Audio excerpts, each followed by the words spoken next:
저는 개인적으로 다른 일반적인 교회 목사님들보다 교회 밖에 있는 그런 여러분들과 꽤 많이 만남을 가집니다.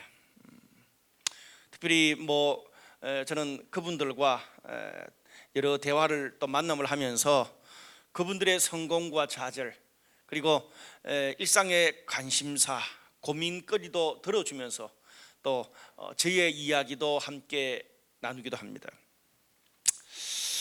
최근에 제가 어떠한 글로벌 기업에서 오랫동안 임원으로 지냈던 한 분과 대화를 나눈 모임을 한 적이 있었습니다.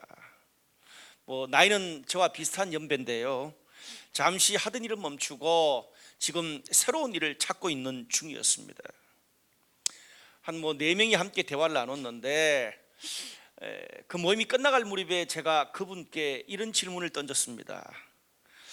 사장님은 나름대로 자신의 분야에서 비즈니스적으로 성공한 그런 분인데 이제 한 50대 한 중반쯤에 새로운 일을 찾으면 이제는 은퇴까지 쭉 가야 될 텐데 어쩌면 지금이 사장님의 인생의 하프타임일 수 있을 것 같습니다. 그렇다면 과연 남은 인생에서 사장님은 어떻게 살고 싶습니까? 그런 질문을 해드렸어요. 제가 목사지만 예수님 교회 이야기 하나도 안 했어요. 근데 그 질문에 그 사장님이 어떻게 대답한 줄 아십니까? 목사님, 저는 지금까지 나의 성공과 커리어, 직장의 네임밸류 등을 고려하면서 일해왔습니다. 그런데 이제부터 앞으로는 주변의 사람들의 평판보다는 내가 정말 하고 싶은 일을 하면서 살고 싶습니다. 그러면서 그분이 이렇게 말해요. 이제는 크지 않은 회사도 상관이 없습니다. 내가 그 일을 하면서 다른 사람들과 상생하고 사회에 기여하면서 살고 싶습니다. 그래서 요즘 혹시 내가 그것을 위해서 종교적인 어떤 일이나 활동을 해야 되나 고민을 하고 있습니다. 그런 이야기를 하더라고요. 여러분, 교회 다니는 분이 아니에요. 신앙을 가지고 있는 분도 아니에요. 그런데 어쩌면 우리 크리스찬들보다 훨씬 더 의미 있고 보람 있는 인생과 삶에 대해서 고민하는 분이에요. 제가 깜짝 놀랐습니다. 여러분, 신앙을 가지지 않고 믿지 않는 사람도 다른 사람들과 상생하고 봉사하고 섬기면서 살고 싶어 하는데 하나님의 은혜와 사명을 깨달은 우리가 더 깨어있고 각성해야 되겠구나, 그런 생각을 하면서 제가 그날 모임을 파고 돌아온 적이 있습니다. 우리 인간들에게는 먹고 사는 것이 정말 중요합니다. 먹고 사는 것이 정말 중요한데 그것만이 내 인생의 전부로 남아있다면 그것만큼 또 슬픈 것도 없습니다. 그래서 먹고 사는 것은 우리 인생의 동전의 양면과 같습니다. 여러분, 한번 생각해 보십시오. 우리에게 있는 모든 내 평생의 재능, 은사, 여건, 시간, 에너지를 모두 다 나만을 위해서 다 쓰고 허비하고 내 인생을 끝낸다면 언젠가 하나님의 심판대 앞에서 우린 너무나 부끄러울 것 같아요. 그렇지 않습니까? 믿지 않는 분들도 이렇게 다른 사람을 섬기고 봉사하는 인생을 고민하는데 말입니다. 하나님은요, 우리가 누군가에게 도움을 주고 필요한 존재가 되라고 나를 그리고 우리를 구원하셨고 사랑해 주셨고 불러주셨습니다. 우리가 이웃 그리고 신앙 공동체, 세상을 위해서 섬기고 봉사할 때 하나님이 영광 받습니다. 하나님 기뻐하시고 우리의 영혼과 삶도, 우리의 자녀 후손들도 영적으로 또 우리의 삶 가운데 건강하게 살아갈 수 있습니다. 저는 2주 전부터 주님과 함께하는 행복이라는 주제로 설교를 하고 있습니다. 그 첫 번째로 주의 집에 거하는 자의 행복에 이어서 오늘은 주를 위해 일하는 자의 행복에 대해서 함께 말씀을 나누고 싶습니다. 여러분, 오늘 본문이 있는 이 빌립보서는요, 사도 바울이 인생에 가장 잘 나갈 때 쓴 편지가 아니라 죽음의 그늘이 드리워진 인생의 말년에 감옥에서 쓴 편지입니다. 감옥에서 쓴 편지인데 특별히 이 다른 사도 바울이 쓴 그런 서신에 비해서 자신의 개인적인 기쁘고 슬프고 외로운 그런 감정을 가장 많이 드러낸 그런 편지이기도 합니다.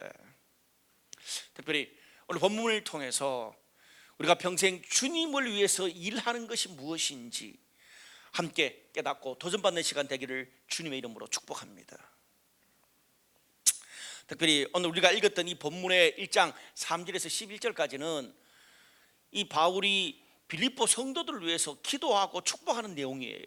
근데 이 기도 속에 우리 성도들의 삶과 우리 성도들의 삶의 평생에 있어야 될 두 가지 신앙의 밸런스를, 신앙의 핵심적인 가치의 밸런스를 우리는 배울 수 있습니다. 첫 번째로 오늘 본문에 주님의 일을 참여할 때 하나님이 영광 받으십니다. 다시 한번, 우리가 주님의 일에 참여할 때 하나님이 영광 받으세요. 오늘 본문 5절에서 7절까지 이런 말씀이 있습니다. 너희가 첫날부터 이제까지 복음을 위한 일에 참여하고 있기 때문이라. 너희 안에서 착한 일을 시작하신 이가 그리스도의 예수의 날까지 이루실 줄을 확신하노라.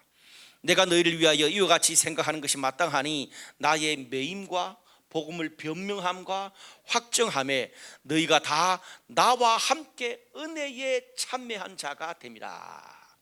이런 말씀이 나와요. 특별히 사도 바울이요, 빌립보 성도들이 복음의 일, 주님의 일을 위해서 처음부터 지금까지 꾸준히 지속적으로 참여한 것에 대해서 바울이 칭찬하고 있습니다. 오늘 여기 참여한다라는 말이 두 번 나오거든요. 복음을 위한 일에 참여한다, 나와 함께 은혜에 참여한다. 주님의 일에 참여한다는 게 두 번 나와요. 도대체 빌립보 성도들이 무엇에 참여했다는 말입니까? 그 백그라운드를 좀 이해할 필요가 있습니다. 우리가 사도행전 16장을 보면 바울과 실라가 2차 전도 여행을 떠납니다. 그 2차 전도 여행 때 바울과 실라가 그 유럽에 처음으로 갔을 때 그 유럽에 첫 전도했던 곳이 빌립보입니다.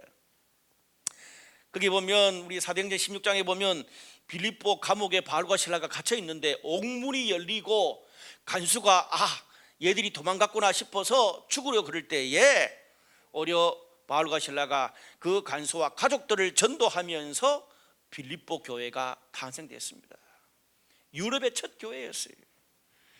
이 빌립보 교회가요, 처음 신앙을 받아들이고 빌립보 교회가 처음 시작될 때부터 시작해서 바울이 복음 사역을 위해서 지금까지 계속 꾸준히 기도하면서 물질로도 후원했다는 이야기를 하고 있는 거예요. 고린도후서 11장 9절을 보면 바울이 고린도에서 복음을 전할 때 빌립보 성도들이 헌금했다 그래요. 그리고 또 빌립보서 4장 뒤에 16절에서 18절까지를 보면 바울이 데살로니가 지역에서 복음 전할 때, 선교할 때에 또 빌립보 성도들이 기도했다 그래요.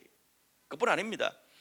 바울이 로마 감옥에 감금되어 있을 때 그 소식을 들은 빌립보 교회 성도들이 그 빌립보 교회 목회자였던 에바브로디도를 보내서 바울을 위로하고 헌금까지 했다고 이야기하고 있습니다. 여러분, 바울 서신에요, 어떤 특별한 한 교회가 헌금한 것에 대해서 이렇게 3번씩이나 이야기한 게 굉장히 드문 일입니다. 성경에 언급한 것이 이 정도라면 빌립보 성도들이 물심양면으로 바울의 사역에 얼마나 많이 기도하고 함께하고 헌금하고 후원했는지 알 수가 있습니다. 성경학자들은요, 그래서 그들이 10년 이상을 꾸준히 바울의 사역을 위해서 기도하고 사람들을 보내고 위로해주고 함께 후원하고 헌금했다고 이야기하고 있습니다. 여러분, 이 빌립보 성도들이 이 사도 바울의 사역, 이 복음에 참여한 것은 놀랍다는 이야기를 할 수밖에 없습니다. 왜냐하면 당시 바울이 살던 시대가 요즘처럼 그렇게 자유롭게 복음을 전할 수 있는 그런 시절이 아니었습니다. 로마가 기독교를 핍박해서 당시 예수를 믿는 수많은 사람들이, 수만 명의 사람들이 뭐 잡혀 죽기도 하고 정말 뭐 이 톱에 키어서 그리고 사자에 물려서 길거리에 십자가에 못 박혀서 수만 명의 사람들이 죽어갔습니다. 바울도 그때 순교했어요. 물론 로마에서 많이 떨어진 지역일수록 그 핍박의 강도는 약했지만 빌립보는요 당시 로마 10대 도시 가운데 하나인 큰 도시였습니다. 그러다 보니까 이 종교적인 핍박이 굉장히 심했습니다. 여러분, 우리가 그런 상황에 있다고 생각해 보세요.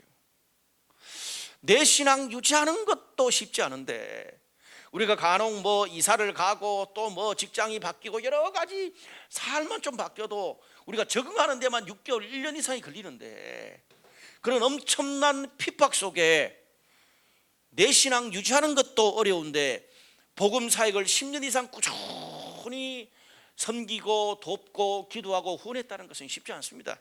왜?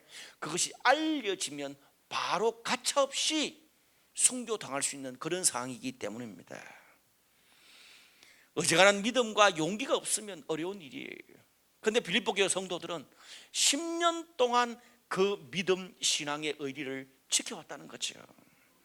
그래서 바울이 얼마나 감사했던지 빌립보서의 편지를 처음 시작하면서 그 감사를 이렇게 표현합니다.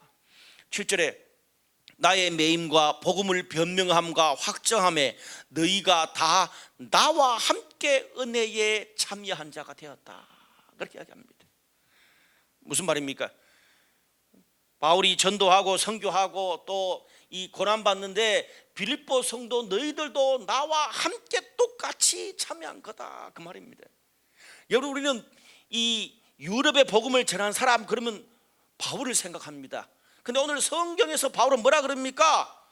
나만 복음을 전한 것이 아니라 빌립보 성도 너희들이 나와 함께 복음을 전하고 나와 함께 선교하고 나와 함께 두들겨 맞고 고난 받았다, 그렇게 말하는 거예요. 여러분, 성경은요 하나님의 마음과 하나님의 일하심을 기록하는 책입니다. 사람을 평가하는 것, 세상을 바라보는 눈, 그런 모든 것이 성경과 인간은 다릅니다. 오늘 성경이 빌립보 성도들이 바울과 함께 은혜에 참여한 자가 됐다고 말해요. 그 말은 무슨 말이에요? 우리가 바울처럼 직접 나가서 전도하고 선교하지 못해도 빌립보 성도들처럼 주님의 작은 일을 위해서, 주님의 일을 위해서 작은 것 하나라도 섬기고 후원하고 기도할 때 주님의 사역과 은혜에 동참할 수 있다는 것입니다. 하나님 그렇게 말씀해요. 흔히 이렇게 말하면 저는 아직, 저희 가정은 아직 주님의 일을 하기에는, 헌신하기에는, 섬기기에는 영적인 수준도 안 되고 그리고 아직 그런 시기도 안 됐습니다, 그렇게 말하는 사람이 있을지 모르겠습니다.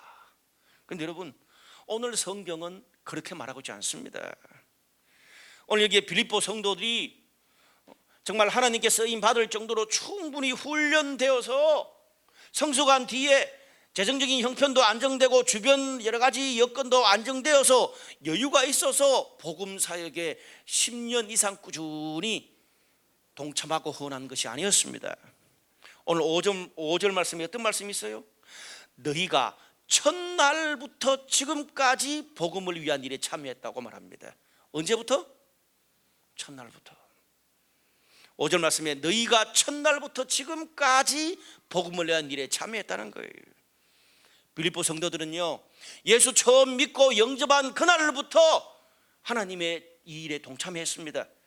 비록 그들이 초신자고 성경도 모르고 신앙의 깊이도 없었지만 예수 처음 믿을 때부터 시작해서 지금까지 10년 이상 줄곧 주님의 일을 위해서, 복음의 사역을 위해서 섬기고 후원했기 때문에 바울이 그들을 위해서 감사하고 축복하고 있는 거예요. 여러분, 우리 그리스도인이요 성숙하는 데는 훈련 받아야 되고 충분한 시간이 걸리지만 주님의 일에 동참하는 것은 오늘 빌립보 성도들처럼 예수 믿고 당장 할 수 있는 거예요. 우리가 성숙한 것과 주님의 일에 동참한 것을 구분할 줄 알아야 됩니다. 그러므로 주님의 일에 동참하고 섬기는 것은 환경과 여건의 문제가 아닙니다. 6절 말씀에 너희 안에서 착한 일을 시작하시니가 그리스도 예수의 날까지 이루실 줄을 우리는 확신하노라. 무슨 말이에요? 여러분, 여기 착한 일, 영어 성경에 보니까 굿 뉴스 이렇게 되어 있습니다. 복음과 관련된, 주님의 일과 관련된 일들입니다.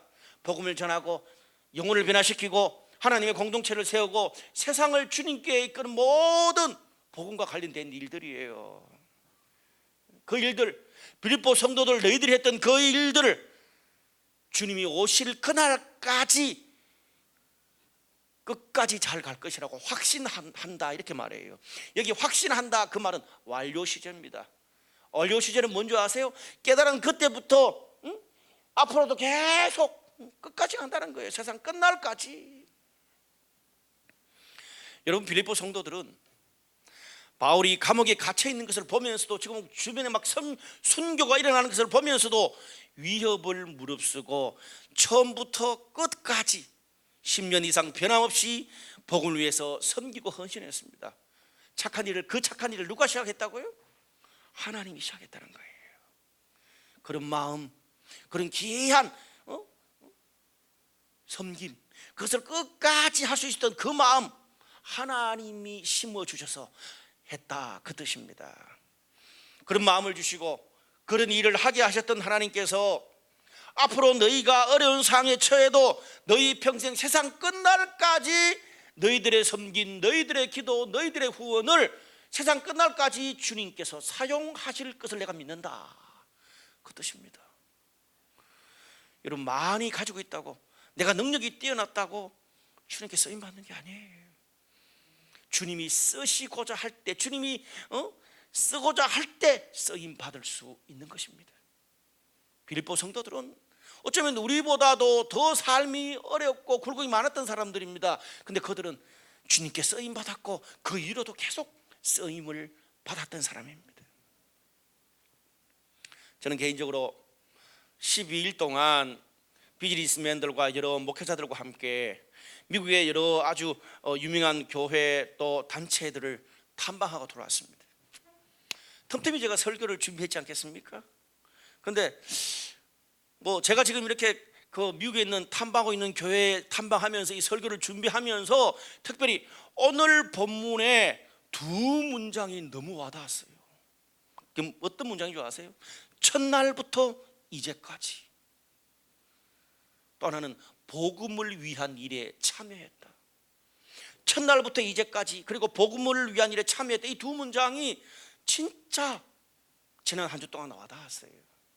복음을 위한 일에 참여했다는 것은 제가 결론에 한번 제가 말씀을 드리겠고, 첫날부터 이제까지 설교 준비하면서 그 말이 너무 와닿은 그런 순간이 지난주에 있었습니다.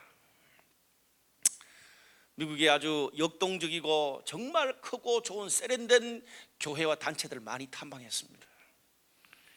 그렇지만 제 마음에 가장 울림이 있는 곳은 미국 LA의 슬럼가를 완전 변화시킨 드림센터라는 교회 단체였습니다.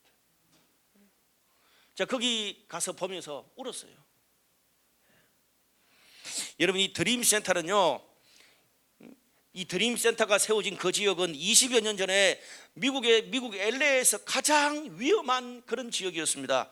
마약, 살인, 폭력, 강간 그런 일들이요 하루도 멀다고 계속 일어났던 그런 슬럼가예요. 특별히 미국 백인들 그리고 여행자들조차도 거기 가려고 하지 않는 그런 지역이었습니다. 근데 20대 초반입니다. 제가 다시 물어봤어요. 진짜 그러냐고. 20대 초반에 정말 미국의 초대형 교회 담임 목사 아들이 세습받지 않고 하나님이 주신 마음을 가지고 거기 와가지고 사회에 버려진 수많은 흑인들 그리고 마약 알코올 중독자들 막 쓰러져 있는 그들을 돕고 사역하면서 드림센터 사역이 시작됐대요. 나중에 그 아버지가 감동하고 울면서 자기 위해를 물려받지 않고 그렇게 사역하는 그런 아들을 보면서 그 초대인 교회가 그 사역을 전폭적으로 지원했다는 거예요. 저는 우리 한국교회에 이런 아름다운 모델이 더 많이 나왔으면 좋겠어요. 그러기를 20년이 지나서 그분이 이제 50세가 다 돼가요. 지금은 교회가 엄청나게 성장했지만 교회 건물이 없어. 교회 건물이 없고 교회는 주일날 렌트해서 예배드리고 꽤 큰 병원을 인수했어요. 꽤 큰 병원을 인수해서 거기에 뭐로 다 채운 줄 아십니까? 교회 성도들의 기관 침묵회 하는 그런 예배 장소로 쓴 게 아니고 마약 중독, 알코올 중독, 미혼모, 오갈 데 없는 사람들, 그리고 돈도 없는 퇴역군인들, 그런 수백 수천의 사람들을 먹이고 케어하고 돌봐주는 사역을 그 큰 병원 전체에서 그 일을 하고 있더라고요. 자기 교회에 먹고 쓰는 게 아니고. 놀라운 것은요, 여러분, 마약 중독에서 빠져나오기 얼마나 어렵습니까? 알코올 중독에서 사람이 빠져나오기 얼마나 어렵습니까? 근데 그 센터에서는요, 마약 중독, 알코올 중독, 미혼모, 사회 바닥에 완전 밑바닥에 버려진 사람들이 회복되고 일어나는 감정들이 무수히 일어나고 있었습니다.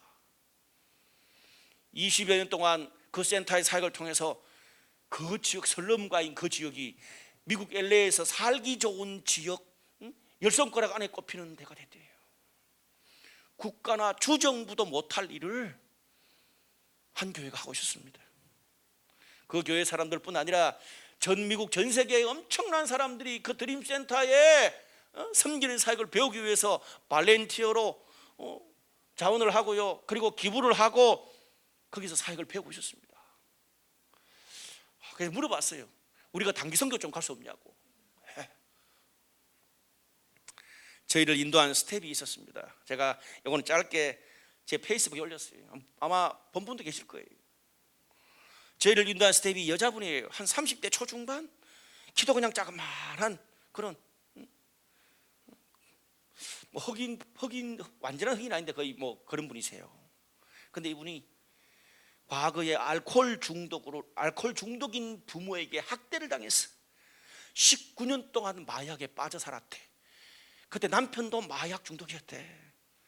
인생이 절망이죠. 완전히 인생이 완전 절망에 그냥 부모한테 버려져서 갈 곳도 없었는데 드림센터를 만나게 됐대요. 먹여주고 재워주고 거기 있으면서 변화되어서 마약을 완전 끊고 지금은 그 교회에서 스텝으로 섬기고 있어요. 그냥 막 인도하면서 그 얘기하면서 그냥 감격에 맞춰서 푹 하는데 여기저기 목사님들이 눈물 훔치고 있었어요.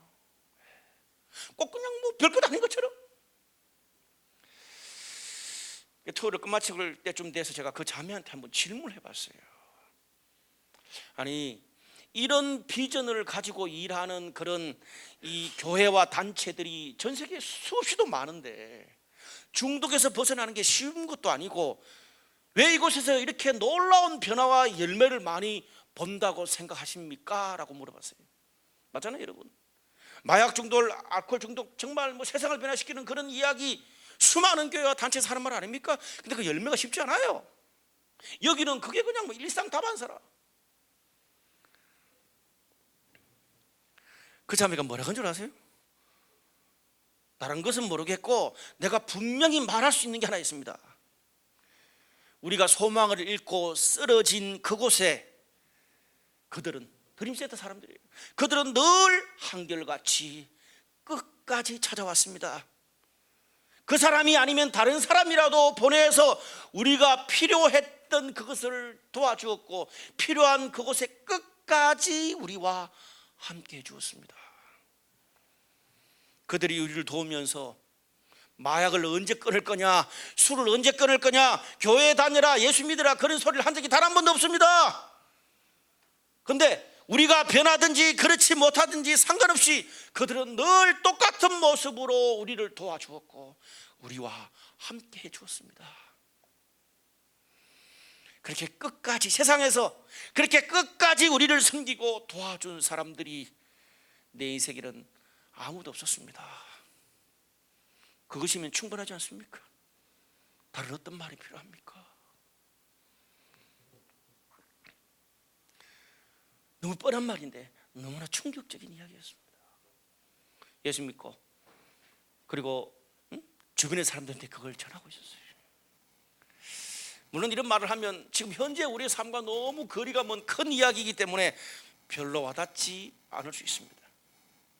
저는 그래서 제 주변에 있는 이야기를 좀 할까 합니다. 10년 전이죠. 벌써 블라이트 처치 개척이 이제 10년 차입니다. 10년 전에 제가 블라이트 처치를 처음에 개척한다 그랬을 때 당시 기존 교회 입장에서 볼 때는 너무 무모한 것이었습니다. 제가 그 비전을 이야기했을 때 모든 사람들이 다 말렸어요. 그것을 동의하고 인정하고 축복하는 사람은 세 사람도 안 됐어요, 주변에. 왜? 네 나이에 40대 중반에 한국교회 상에서는 청년들과는 쉽지 않은 불가능한 이야기다 그랬어요. 모든 사람이 우려했습니다. 물론 지금 우리 교회는 뭐 홍대와 강남의 큰 교회는 아니지만 지금 나름대로 어느 정도 새로운 모습으로 자리를 잡아가고 있습니다. 이번에 제가 미국에 같이 갔을 때 거의 다 우리 교회를 알더라고요. 얼마나 감사한지. 이 쉽지 않은 블라이트 처치의 그런 사역 역사 가운데 섬기고 헌신해준 수많은 사람들이 생각납니다. 뭐 개척부터 시작해서 홍대 개척, 강남 개척, 지금까지 함께 해준 우리 교회 안의 성도들 얼마나 감사한지 몰라요. 근데 우리 교회 안에 있는 사람들 말고 교회 밖에 있는 사람들 가운데 후원하고 기도하고 섬겨준 사람들이 많았습니다. 근데 10년이 지나서 지금 저한테 가장 기억에 남는 사람이 누군지 아세요? 교회 밖에? 한 청년입니다. 10년 전에 청년이었고 제가 사역했던 곳에 청년이었고 지금은 결혼해서 30대 중후반이 된 부부입니다. 여기에 그분을 아는 사람도 몇 명 있어요. 정말 조용한 청년이었어요. 근데 제가 처음 개척할 때부터 뭐 별로 크지 않은 돈 몇만 원을 후원하더라고요. 1년이 지나도 매달 몇만 원씩 후원하고 2년 3년 그리고 같은 청년부에 있는 자매랑 결혼했어. 결혼하고도 똑같이 후원하더니 미국 가서 봤는데 지난달도 그 돈을 후원했어요. 10년째.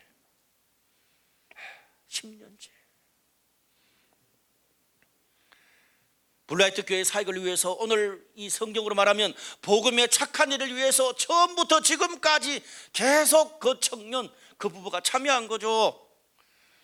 여러분, 저는 지난 10년 동안에 블라이트 교회에 있었던 하나님의 역사와 놀라운 변화를 교회 밖에 제일 먼저 알리고 싶은 사람이 누군 줄 아세요? 10년 동안 후원했던 그 청년입니다. 내 마음이 이 정도인데 하나님이 얼마나 기뻐할까요?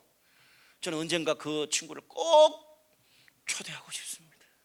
꼭 초대하고 싶어요. 성격이 하도 내성적이라 올려 그럴지 모르겠지만 뭐 잡아서라도 올 거예요. 제가.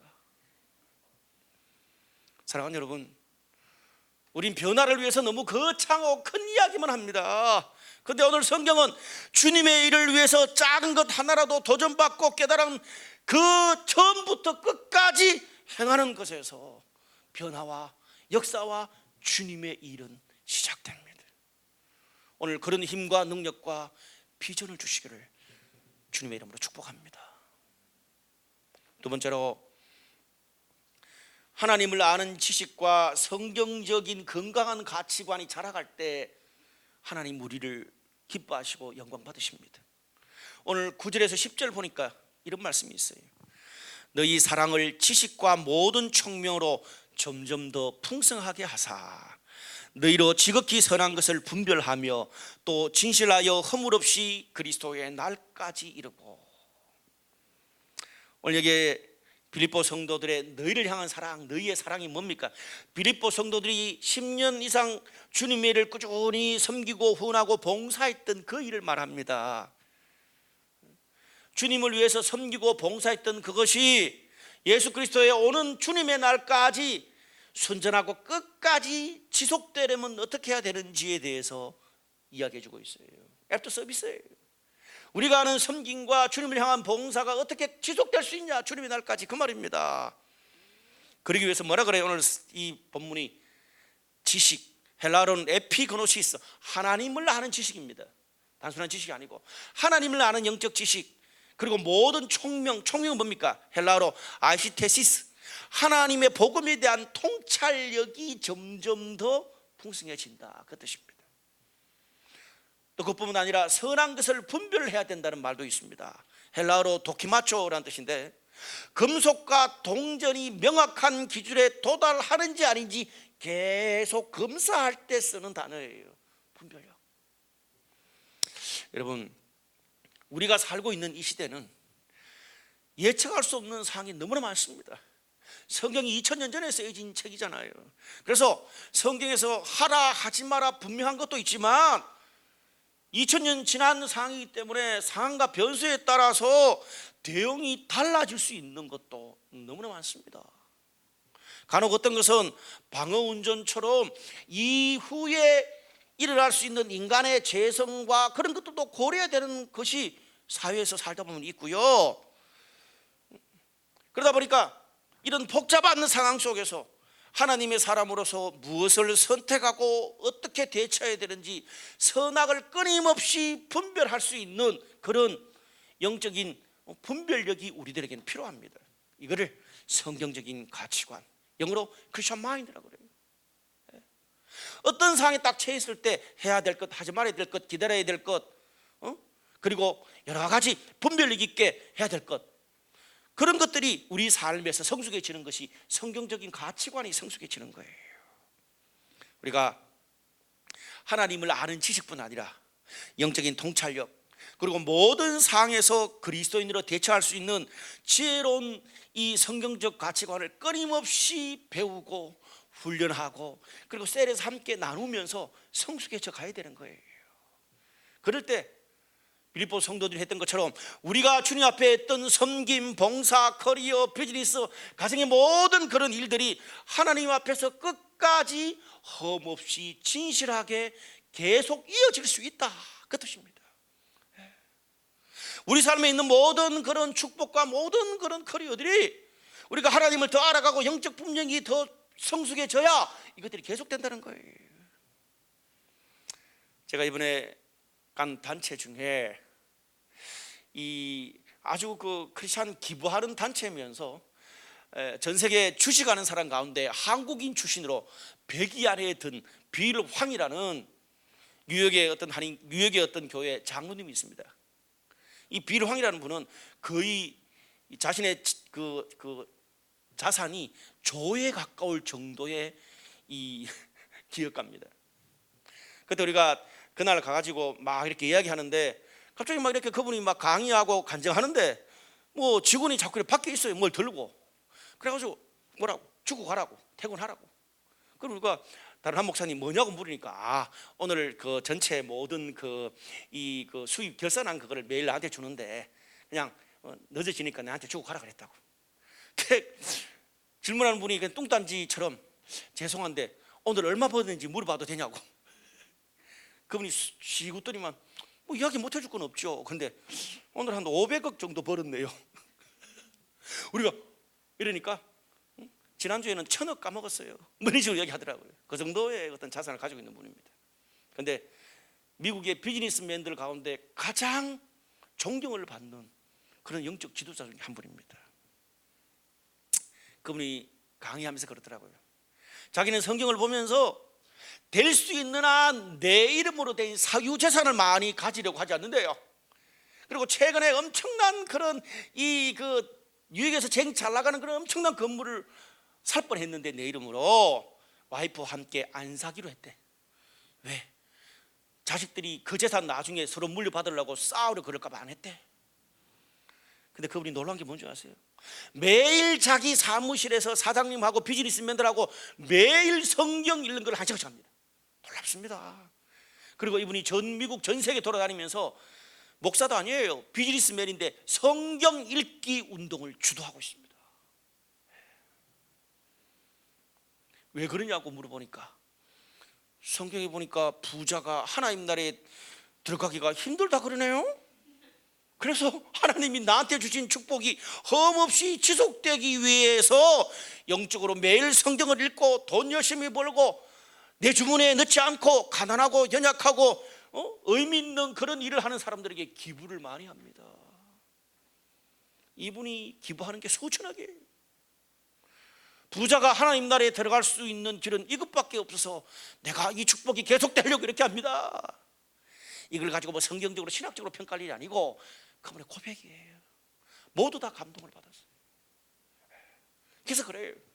내 비즈니스적인 능력과 영적인 수준이 같이 가려고 저는 늘 고민합니다.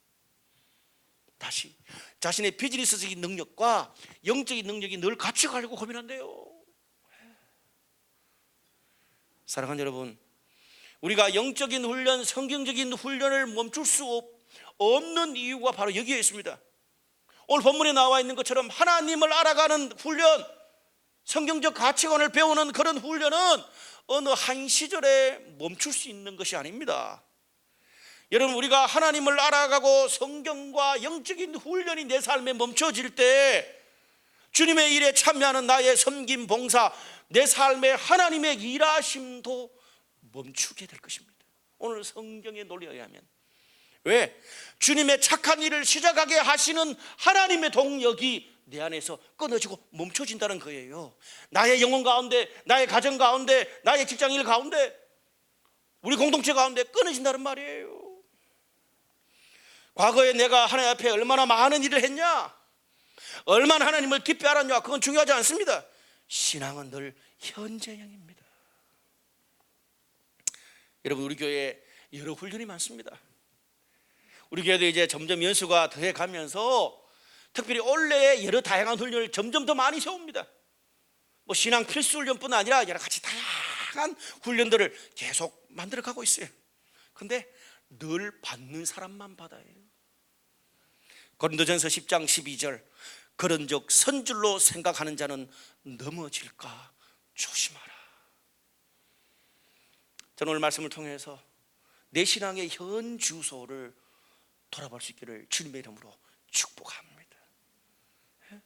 나의 커리어, 그리고 나의 가정, 나의 인생을 향한 그런 커리어를 향해서 우리가 투자한 에너지만큼 오늘 비랑이 말하는 것처럼 우리가 하나님을 알아가는 그 일에 투자하고 있는지 돌아볼 수 있기를 바랍니다. 오늘 11절에 이런 말씀이 있어요. 예수 그리스도로 말미암아 의의 열매가 가득하여 하나님의 영광과 찬송이 되기를 원하노라. 누가? 빌립보 성도들이. 우리가 다시 예수 그리스도로 말미암아 의의 열매가 가득하여 하나님의 영광과 찬송이 되기를 원한다는 거예요. 여기에 예수 그리스도 때문에 우리가 갖게 되는 의, 그리고 의의 열매 두 가지가 나와요. 여러분이 하나님을 향한 사랑과 의, 그리고 우리의 삶 가운데 일어나는 의의 열매, 이 두 가지가 우리 삶의 균형 잡히게 성숙하고 드러날 때 하나님이 영광 받으시고 찬송 받으신다는 거예요. 흔히 우리가 우리 주변에 하나님이 영광 받으신다, 하나님 영광이라는 말을 너무나 많이 씁니다. 여러분, 오늘 성경의 근거에서 말하자면 하나님 언제 우리를 통해서 영광 받으십니까? 우리가 하나님을 더 많이 알아갈 때, 영적인 통찰력이 점점 커갈 때, 성경적인 가치관과 분별력을 훈련받고 점점 내 삶 가운데, 가정 가운데, 우리의 직장 생활 가운데 더 점점 커져갈 때 하나님 영광 받으세요.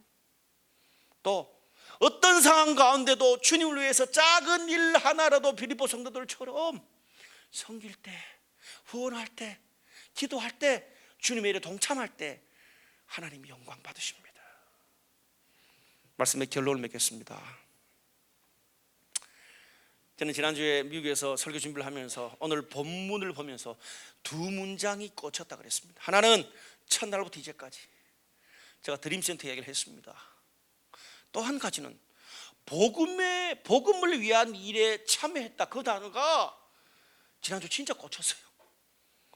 너희가 복음을 위한 일에 참여했다. 그 말이 진짜 꽂혔어요. 이유가 있었습니다. 이번에 우리 블라이트 강남교회가 이제 개척한 지 5년 차인데 처음으로 카자흐스탄의 해외 선교 여행을 다녀왔습니다. 참석하는 인원이 10명이에요. 아마 지난주에 이성준 목사님은 또 직접 참여한 사람을 이야기했겠고, 저는 다른 루트로 참석하는 인원이 10명인데 평균 연령이 35세에서 36세라 그래요. 해외 단기 선교팀 치고 이렇게 나이 많은 평균 연령을 가진 팀을 본 적이 별로 없습니다. 보통 청년들이거든요. 거기에 거의 결혼한 사람들이 반이고 우리 아이를 가지고 있는 엄마도 있었어요. 제가 미국에 있을 때 카자흐스탄에 있는 선교사님으로부터 선교팀이 떠나고 난 다음에 카톡 문자가 왔습니다. 그대로 읽어드릴게요. 송 목사님, 이번에 선교팀을 보내줘서 너무 고맙네. 우리 교회 모든 사람에게 큰 위로와 힘을 주었네. 우리도 그동안 여러 단기팀을 만나보았지만 함께 일했던 제2선교사 부부도 이렇게 팀 안에서 나눔과 교제의 깊이가 있는 팀은 별로 보지 못했다는 고백이네. 그리고 가정교회 모임에서도 그들의 솔직한 나눔들을 통하여 알코올 중독에 빠진 친구도 자신의 죄를 뉘우친다고 고백하였고 아내에게 용서도 구하는 일이 있었네. 참 좋았어요. 근데 그 며칠 뒤에 그 선교팀이 떠난 후에 이미 떠나고 난 다음에 가정교회 모임, 그 카자흐스탄의 교회에서 가정교회 모임에서 있었던 일을 경험하고 난 다음에 다시 한 번 더 카톡 문자가 두 번째로 왔습니다. 우리 교회 금요일 모임에서도 계속 이번에 온 팀들 이야기뿐이네. 특히 술 중독에 빠져있던 친구가 이번 팀들 나눌 때 성령의 임재를 체험했고 춤을 추고 찬양할 때 성령 안에서 자유함을 느꼈다고 고백을 했네. 앞으로 계속 함께 일하는 은혜가 있기를. 얼마나 감사한지. 제가 그 선교팀의 영적인 수준을 아는데 그래서 다 까탈스럽고 스타일 뭐 다 아는데 선교팀이 준비한 것보다 더 많은 하나님의 일하심을 보고 듣고 경험한 거예요. 제가 그거 듣고 얼마나 감사했는지 몰라요. 제가 그 두 번째 문자 딱 봤는데 눈물이 앞을 가리는 거라. 그래서 제가 앉아서 이렇게 하고 있으니까 옆에 있는 다른 분이 목사님 왜요? 어디 아파서요? 너무 힘들어서 우세요? 뭐 힘든 일 있어요? 어떻게 저도 말해요. 얼마나 감사한지. 여러분 평균 연령 35.5세 뭐 36세 이 선교팀이 사실 어떤 면에서 본다면 그냥 참여한 것밖에 없잖아요. 근데 참여한 것 그거 자체가 쉬운 일은 아니에요. 시간을 내야 되고요, 돈을 내야 되고요, 그렇게 가서 거기에 가야 되고요, 힘든 일을 해야 되고요. 그리고 우리 지연자매가 갔기 때문에 어떻게 성우 형제가 봤을 거고요, 아니면 또 시집에 뭐 시부모들이 봤을 거고요. 참여한 것뿐이에요. 근데 그 참여한 게 쉬운 건 아니에요. 그리고 거기에 재정적으로 부족할 때 후원해 주신 분도 계셨고 기도해 주신 분도 계셨어요. 다 같이. 우리가 이걸 통해서 깨닫는 게 뭐예요? 우리가 주님의 일에 참여하기만 해도 우리가 생각한 결과보다 더 큰 주님의 역사를 보게 된다는 거예요. 빌립보 성도들은요 10년 동안 그들이 뭐 꾸준히 후원하고 기도해 준 게 어떻게 생각하면 그렇게 크지 않을 수 있어요. 그런데 오늘 사도 바울이 뭐라 그래요? 너희들을 통해서 유럽 교회가 생기게 됐다, 너희를 통해서 세상이 바뀌었다 이야기하고 있는 거예요. 참여하면 주님이 일하십니다. 아멘. 여러분 성경에 거창한 이야기 하지 않습니다. 소자 작은 자 하나한테 물 한 그릇 떠다주는 섬김, 아프고 쓰러진 자의 고통을 들어주고 공감해 주는 위로, 그 위로가 있었으면 지난주에 그 어린 여인 하나가 목숨을 끊었겠냐 생각을 합니다. 공동체 작은 그런 뭐 헌금 바가니 돌리고 안내하고 뭐 하는 그런 섬김과 봉사, 그것도 못하겠다. 그러면 앞장서지 못하면 함께 따라가고 주님의 선한 일에 참여만이라도 하십시오. 함께 기도해주고 단돈 1만 원이라도 10년 동안 섬겨보세요. 내 삶에 하나님의 역사를 보게 될 것입니다. 왜 내 삶에 하나님의 살아계신 것을 느낄 수 없습니까? 내 삶에 분명히 과거보다 더 많은 걸 누리고 있는데 불평과 다툼과 원망과 계속 몇 년 동안 힘든 것만 계속될까요? 하나님의 살아계신 왜 없을까요? 오늘 성경이 말합니다. 주님의 복음의 일에 참여만이라도 해라. 사랑하는 여러분, 성김과 봉사는 사실은 주님을 위해서가 아니에요. 나 자신을 위해서 하는 거지. 하나님 앞에 우리가 여러분 돈 좀 내고 그 카자흐스탄 선교 가는 게 뭐 그리 대단할까요?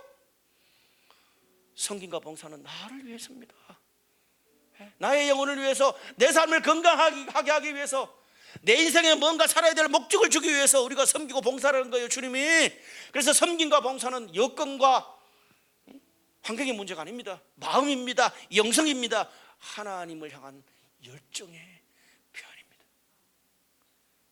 하나님께 은혜를 받아야 가능해요. 우리 마음의 심정의 하드웨어가 바뀌어야 된다고요. 사랑하는 여러분, 내가 말씀을 들은 것부터 그리고 내 눈에 보이는 것부터, 내 관심이 가는 것부터, 누군가에게 요청받은 것부터, 작은 것부터 소자의 물 한 그릇 떠주는 섬김, 복음에 참여해 보십시오. 셀에서도 작은 것 하나도 참여해 보십시오. 하나님이 살아계심을 여러분의 삶 가운데 느끼게 될 것입니다. 오늘 그 주님의 일에 참여하면서 주님이 일하시는 것을 경험하는 저와 여러분, 우리 모든 성도들 되시기를 주님의 이름으로 축복합니다.